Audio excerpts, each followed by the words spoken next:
his laws. So he was through with God. He may as well surrender to the Syrians. But the prophet of God said, Elisha said, tomorrow, here they are in this distress. People are dying within the city walls. And Elisha says, tomorrow at this time, there will be food plenty and it will be cheap.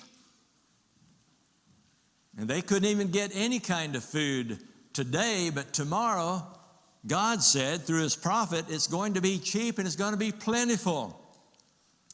Well, the servant of the king kind of scoffed at that and laughed and said, that's not going to happen. And Elisha said to him, you'll see it. You'll see it yourself with your own eyes, but you won't get to partake of it because you'll be dead. And sure enough, the next day when it happened, he was trampled to death by the crowds of people going out to where the food was. But let's read our passage in 2 Kings chapter 3, chapter 7, beginning in verse 3. Keep in mind the siege that was going on within the city walls, and the scene that we're about to see has to do with outside the city walls, just outside the gates.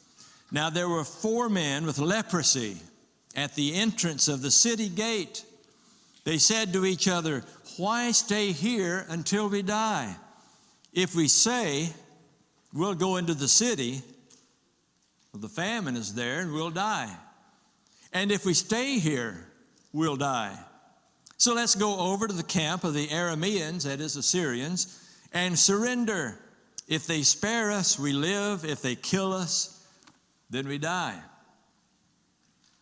At dusk, they got up and went to the camp of the Arameans. When they reached the edge of the camp, no one was there, for the Lord had caused the Arameans to hear the sound of chariots and horses and a great army, so that they said to one another, look, the king of Israel has hired the Hittite and Egyptian kings to attack us. So they got up and fled in the dusk and abandoned their tents and their horses and donkeys. They left the camp as it was and ran for their lives.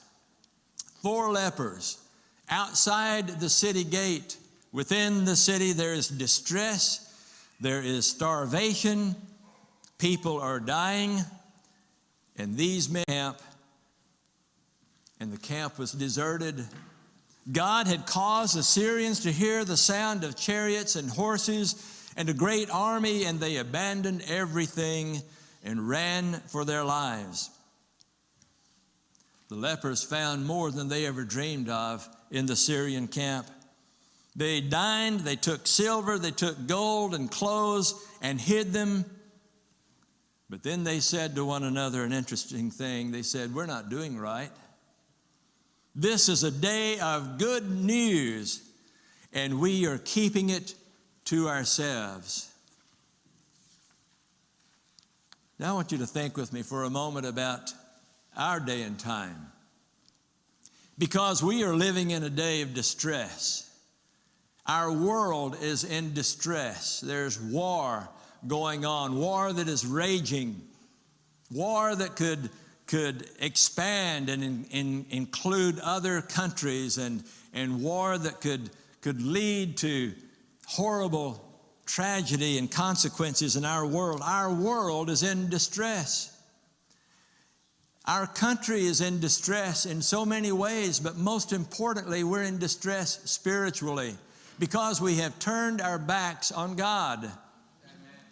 And just like King Jehoram, who said, I'm just going to give up on God, sometimes it seems like America has just given up on God.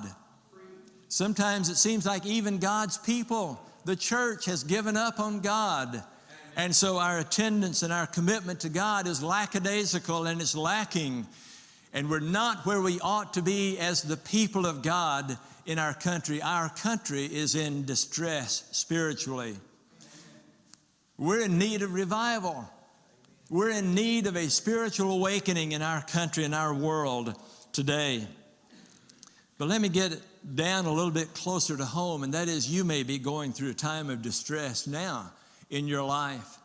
You may be going through something that you've never had to go through before, whether illness or financial bondage or emotional baggage or whatever it may be. You may be going through a time of distress in your own life and you wonder, where is God in all of this?